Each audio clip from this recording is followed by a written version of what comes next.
ঢাকা শহরে মোট 254টি পূজা মণ্ডপে পূজা উদযাপিত হচ্ছে এবং আজকে নবমী আর আগামীকাল বিসর্জন হবে।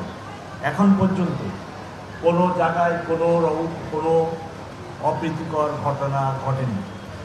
আমরা প্রায় 1 মাস আগে থেকে যাতে সুন্দরভাবে এই পূজা উদযাপন সম্ভব হয় সেই জন্য নিরাপত্তা ব্যবস্থা সহ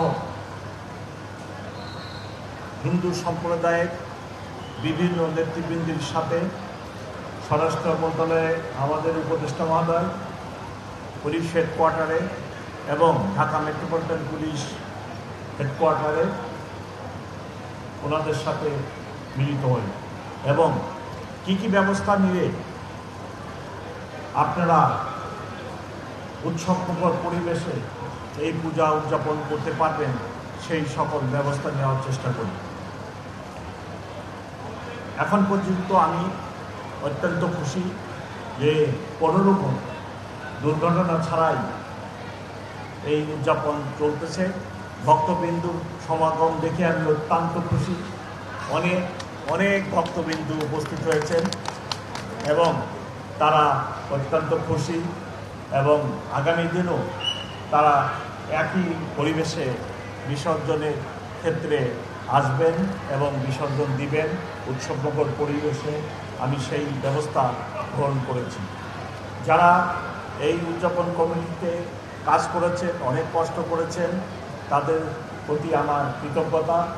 এবং একটি বিষয়, আর একটি রাত্র আছে সামনে, আমি অনুরোধ করব উদযাপন কমিটির কাছে যেন রাত্রিতেও আপনাদের 2 জন লোক এখানে থাকেন। এটা এবার এই সরকারের সিদ্ধান্ত যে প্রতিটা মণ্ডপে যেন উদযাপন কমিটির 2 জন লোক থাকে, রাত্রির জন্য ওনারা মণ্ডপটাকে পরিত্যক্ত অবস্থায় রেখে না যান। এই অনুরোধ রইল। আপনারা বাকি সময়টাতেও উৎসবমুখর পরিবেশে পূজা উদযাপন করেন, কোনো অসুবিধা হবে না। কোনোরূপ কোনো কিছু হইলে আমরা আইন শৃঙ্খলা বাহিনীর লোকেরা যথাযথ ব্যবস্থা নেব এবং শক্ত ব্যবস্থা নেব। সকলকে শারদীয় পূজার আর শুভেচ্ছা জানাই। আপনারা ভালো থাকবেন। এই দেশে শত বছর যাবৎ হিন্দু, মুসলিম, বৌদ্ধ, খ্রিস্টান সবাই আমরা ভাই বোনের মতো একত্রে বসবাস করে আসতেছি। এই সম্প্রীতি যেন কোনোভাবেই নষ্ট না হয়, পরবর্তী প্রজন্মও যেন নষ্ট না করে, এই দিকেও আমাদের খেয়াল রাখতে হবে। সকলকে অনেক ধন্যবাদ।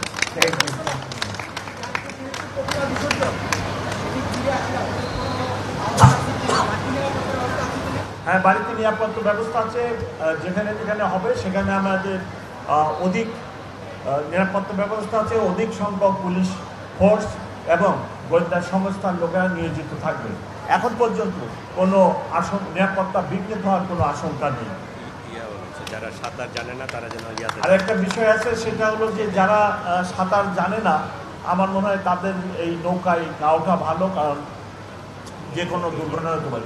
তার বাইরেও স্বরাষ্ট্র মন্ত্রণালয় থেকে অনুরোধ করা হয়েছে যে ওই যে লাইফ জ্যাকেট, যারা সাঁতার জানে তারাও যেন লাইফ জ্যাকেট এবং ওই যে রিংগুলো নিয়ে সাঁতার রাখে, যাতে কোনো বিপদ আপদ কিছু হলে তারা ওগুলোর জন্য ব্যবহার করতে পারে।